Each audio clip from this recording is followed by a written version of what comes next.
केंद्र शासनानं सोयाबीन तसेच कांदा उत्पादक शेतकऱ्यांसाठी ऐतिहासिक निर्णय घेऊन त्यांना मोठा दिलासा दिलाय.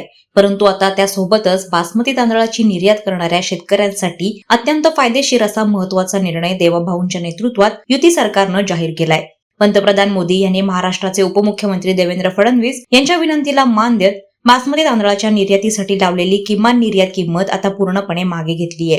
कोकण आणि पूर्व विदर्भात बासमती आणि इतर तांदळाच्या वाणाचे विक्रमी उत्पादन घेतले जाते. केंद्र सरकारच्या निर्णयामुळे महाराष्ट्रातील शेतकऱ्यांचे हित साधले जाणार आहे. त्यामुळे बासमती धान पिकवणाऱ्या शेतकऱ्यांना याचा मोठा फायदा होणार आहे.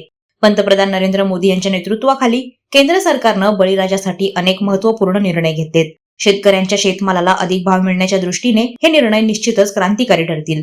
त्यामुळे कांदा, सोयाबीन, बासमती उत्पादकांना दिलासा मिळेल, असे उपमुख्यमंत्री देवेंद्र फडणवीस यांनी सांगितलं. केंद्र सरकारने बासमती तांदळावर लावलेला $950 प्रति टन निर्यात मूल्य देखील आता रद्द झालाय.